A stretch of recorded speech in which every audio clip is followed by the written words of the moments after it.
And we're live. Welcome to Josh and Aaron Talk About Stuff. I'm Josh. I'm Aaron. And today we're going to wrap up our discussion of women in the 80s and 90s, kind of more like the solo acts. And then kind of like talk about the 80s as a whole. And we're going to next week move on into the 90s, which alternative rock, which Aaron and I hold near and dear to our hearts. It's where we are, right? It's where we are. It's who he is. Yeah, and just a reminder, this isn't a history lesson. We're not going, Lord, no. we're just talking from our experience, growing up. But so let's, I guess, start off with the mold that women have faced. Because there definitely was one, right? I mean, let's face it. There was kind of this established. This is who you will be. This is what you'll sing. This is what you'll perform, and this is what you'll look like too, right? Right, yeah. Assuredly, like this is what you'll look like. So Yeah, because I guess women have tried to carve out their slice in a male-dominated industry, and it's really hard for them to do that. yeah, And I then mean, if it was interesting. We had your friend on last week, and her point was it's just it is a male dominated industry. It just clearly is. The recording industry is, and so for women to carve their own space out in it, it's going to take something substantial to break that mold. So I think I think like the first woman really to break the mold was like Tina Turner. yeah, you're right. Like in a way, she really was. Like she just kind of roared onto the scene, and even she had her. I mean, she had substantial struggles that she had to deal with, and getting her voice out there, and then just within the confines of the own band that she was in until she went completely solo. She faced a lot of struggles as she was coming through in the kind of the 70s. So And like, unfortunately, looks plays a major role, there's no denying it. and it shouldn't be that way.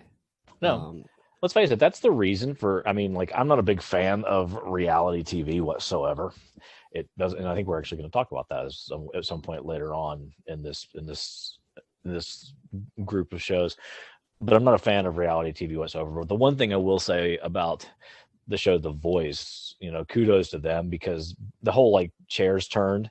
It's kind of a gimmick, but at the same time, you really are then judging someone based solely upon what you hear yeah, and not what they look like. right. And because let's face it, I mean, music is just as much about how you look, especially for better or for worse for female artists. Yep.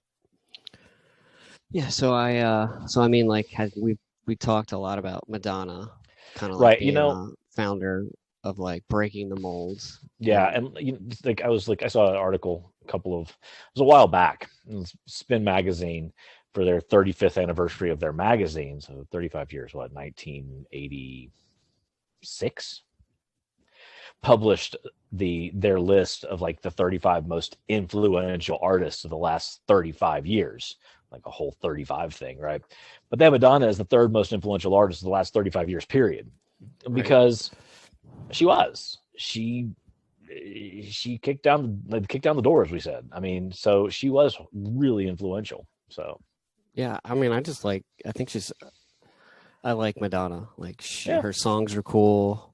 I especially mean, her admittedly yeah, her older things. I yeah. hate to be that guy back when I was a kid, but Yeah. it was the older stuff is much that's cool. Which is like a So side note, speaking of that. So, like, every artist, whether it's 15 minutes of fame or years, you know, has like a sustainability. But, like, why are some artists sustained for 35 years right, versus, for a 3-year period, this person was on top and then they faded away? Do you right. think just like musical taste change as far as like, That's a really great question, because Madonna has been like, I mean, she's been around and continues to produce music, and it's been 40 years that she's been producing music now. And bands like U2, who cut their first album came out in 79, and it's like either 78 or something, and it's still the same four dudes, right? or the Chili Peppers, who got started in the early 80s. They got started in the early mid 80s. 83 was their first, 84 Okay, was their first album. I figured I mean, Flea and Kiedis in particular have been going strong that whole time. I don't know. I mean, Something about something about certain artists gets into the mind of the public, and whether it be the power of the individual. You got to wonder how much of it, those artists that we were putting out, that I was saying out there, though. Think about the level of charisma, personal charisma in those artists. Madonna, Mariah Kiedis, Carey, and Bono, yeah, Janet Jackson, Mariah Carey, and there's a lot of personal charisma that drives a career on. So I think that's a big part of it. with And then talent, there's you gotta obviously have just both, talent. right? Then there's Yep. both. Then Yeah. there's a lot. Then there's talent, and obviously the talent is there too. I mean, Yeah. undeniably, and that's the most important thing. But I think that likability and charisma is also just a part of it. Yep. So I got this pulled up here. Female artists who made rock history. And it's like, I Nice. guess, like the top 10 women that defined rock. nice, We've talked about before: Pat Benatar, absolutely, Chrissy Hind, yeah. Joan Jett, Joan Jett, Janis Joplin, absolutely, Stevie Nicks. uh-huh. I've never heard of this person. Susie Quattro. She I played don't know if that's bass. Susie. I don't know if that's like Susie and the Banshees. I'm not sure, but I guess she was the first female bass guitarist too. But I bet you that's Susie from Susie and the Banshees. Grace Slick, Patti Smith. Yeah, I guess the Wilson sisters from Heart for a little bit. But like, so I mean, I would throw in Tina Turner and Aretha Franklin heck as far yeah, as like rock, absolutely. Yeah. So I mean, there's a lot of great women out there who make really good music, even There are. and they still have to struggle with the male-dominated industry today, controlling Absolutely. them. This is what you'll wear. This is how you'll sing. And Absolutely. This is what the expectation is as a female in the musical industry. yeah, I haven't watched it, but I know Taylor Swift had a documentary out recently. Mhm. And I guess in the beginning of her career, it was very like controlled until Yeah. you get a certain amount of I suspect now, though, gravitas, I don't suspect anybody tells Taylor Swift exactly what Taylor Well, not Swift is gonna- anymore. Yeah, not anymore. That's what I'm saying. That's what I'm saying. Yeah, I mean, at this point, I suspect that Taylor is probably doing exactly what Taylor wants, and So that's you have just to, all like, there is to it. Pay your dues, I guess, But to a certain extent. But you don't really have yeah. to like be you, whatever. But Yeah, so I think that's like that for. I think that's that. I think in the music industry though is like that, regardless of male or female. I suspect it's harder for women. I really do. Yep. I suspect it's harder for women. But So I think that in the music industry, it's like the producer goes, "This is how I want this one to sound," yeah, and then after you start to build that clout, you can start to kind of do what you want to do with your sound. So have you ever heard of Lizzo? Yeah. Okay, so like Angela and I were talking about it. Like, so I guess on the cover of her first album, she's naked, and like, so I guess I don't know how to say it with full respect. I mean, she's not skinny, which is Yeah, I know. nothing against her or whatever. Absolutely. But imagine that would have never been Lord, no. in like 1970s or 90s, posing No. naked. And so like the doors that were opened 60s, 70s, and 80s have Mhm. allowed women to really be who they are without any fear of, well, I don't care what you think. This is who I Yeah, am, and I want to display absolutely. myself. And I think that's really important too. Like, I think that's maybe the most important thing about all these artists that we're talking about is what they've done. Well, I mean, you can't say the most important thing. The most important thing is they made their music the way they wanted to do it. That's the most important thing. They made their music, which is important. It's what that's done for the industry now, though, is like you just said. It's just allowed women to this is the music I'm going to make, and this is how I'm going to present myself, and that's just it. Period. You Yeah. know. it's a good thing. Yep. Yeah. Okay, I don't want to, shortchange women or get called out because our full episode isn't about women again, because they're not worth it, but they totally are. But, I mean, you and I, we talked a lot about what we wanted to say last episode, and so we're just kind of wrapping it up with this one. But there's women out there that rock way harder than men. Yeah. There are women out there that have more talent in their pinky than a lot of men, Absolutely. and So give them their shot. yeah, and I wish I that because let's face it, Florence from Florence and the Machine, that lady can belt it out better than anybody. the I've music ever is just heard. so good. Like one band that I like that is led by a female is the Yeah Yeah Yeahs. Oh, I love the Yankees. They're like they're really, really, really good music. Oh, they're fantastic. And she has a really great voice, and I like Absolutely. their style. But like, yeah. So, okay, so let's I guess wrap up.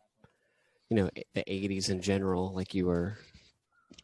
Well, yeah, because like we last week we talked about the hair, and this week we talked about the women, and so the '80s were in a way, so like you said at the beginning, next week we're going to talk about the '90s, because the '90s alt and grunge scene, which is near and dear to our hearts because it's what we love, right? I mean, your favorite band is the Pumpkins, and mine's Pearl Jam and the Foo Fighters. It's what we love. It's what's near and dear to us. But the fact of the matter is, every generation builds on the generation before it. And the '80s were a transformative generation of music. Whether or not you loved everything that came out of it, they really set the stage for the '90s. With bands that were experimenting and kind of like under the radar, the new wave bands and the kind of the New York, kind of like the kind of burgeoning New York punk scene and the British punk scene of the '80s. These are the kind of the things that started to kind of go beneath the surface.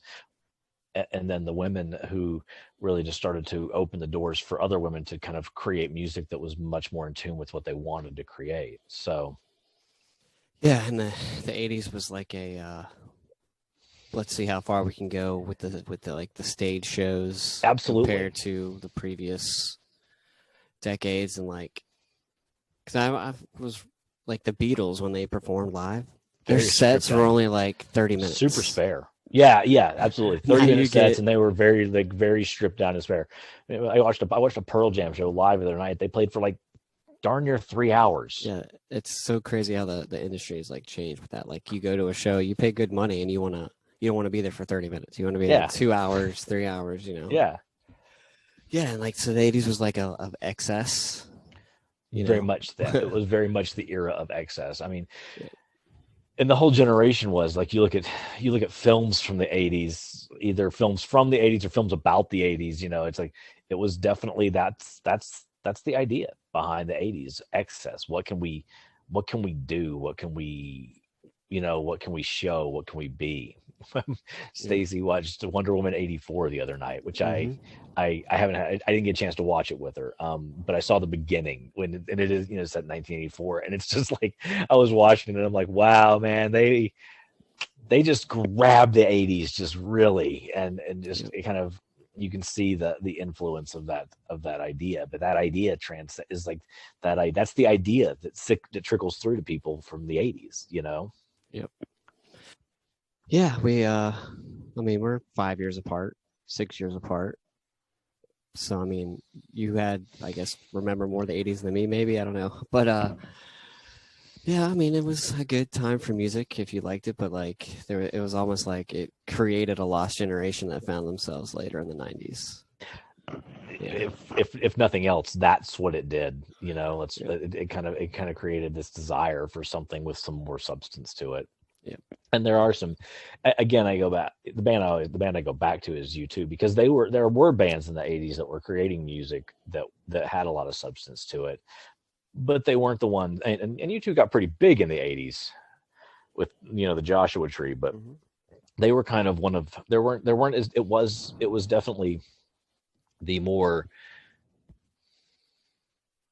flamboyant bands. Yeah. And flamboyant acts were the ones that people seized onto the most.